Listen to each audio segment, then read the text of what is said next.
మరియు చారిత్రాత్మక పర్యాటక వైభవానికి ప్రసిద్ధి. అటువంటి ప్రసిద్ధి చెందిన ప్రాంతాలలో నేటికీ చెక్కు చెదరని అద్భుత కట్టడం సిద్ధవటం కోట.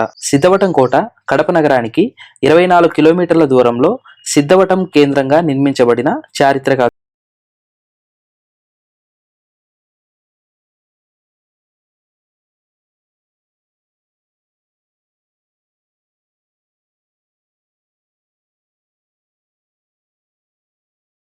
నది ఒడ్డున పటిష్టమైన కోట గోడలతో అలనాటి చారిత్రక వైభవానికి మరియు వారి కళా పోషణకి నిలువెత్తు నిదర్శనంగా రమణీయ కళాకృతులతో ఆకర్షణీయంగా నిర్మించబడింది ఈ సిద్ధవటం కోట. కోట గోడ యొక్క ఆగ్నేయ భాగంలో చెక్కిన శిలాశాసనం ప్రకారం సుమారు 17వ శతాబ్దంలో శక్తివంతమైన మక్లి రాజుల కుటుంబానికి చెందిన యువరాజు అనంతరామరాజు ఇక్కడ ఉన్న దేవాలయాల చుట్టూ కోట గోడలను నిర్మించారు. ఆయన తరువాత కాలంలో కోటను పరిపాలించిన కడప నవాబ్ అబ్దుల్ ఆలం ఖాన్ ప్రస్తుత కోట నిర్మించారు. ఈ కోట హిందూ మరియు ముస్లిం రాజుల పరిపాలనలో ఉండడం వలన ఇరు మతాలకి సంబంధించిన నిర్మాణ శైలి మనం ఇక్కడ చూడవచ్చు. అంతేకాకుండా శత్రువుల నుండి రక్షణగా కోట చుట్టూ కందకాలు తవ్వించి అందులో పెన్నా నది ద్వారా నీటిని నింపారు. I'm here at the Siddhavatam fort, or the Siddhout fort it is called, and it's beautiful. I mean, the entrance is very nice.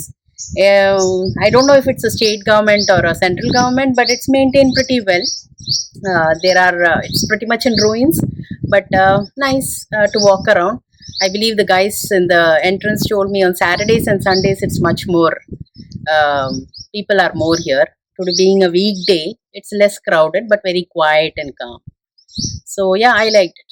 Thank you. నవాబు పరిపాలనలో తన కోసం కోటలో మసీదు మరియు నివాసాలని ఏర్పాటు చేసుకున్నారు. ఈ మసీదు పెన్నా నది ఒడ్డున ఉండి చూడడానికి ఎంతో ఆకర్షణీయంగా కనిపిస్తూ ఉంటుంది. కోటకు పరమడ మరియు తూర్పున 2 ద్వారాలున్నాయి. ముఖద్వారం ఇరువైపులా ఆంజనేయుడు, గరుత్మంతుడు శిల్పాలు ఉన్నాయి. పశ్చిమ ద్వారానికి 2 వైపులా నాట్య భంగిమలతో కూడిన అందమైన శిల్పాలు చెక్కబడి ఉన్నాయి. పశ్చిమ ద్వారానికి లోపలి పైభాగాన గ్రహణం పట్టు విడుపులు వివరించే చిత్రాలని మలచబడి ఉన్నాయి. కోట మధ్య భాగంలో రాణి దర్బారు, ఈద్గా ఉన్నాయి. రాణి అంతఃపురం శిథిలమై కనిపిస్తూ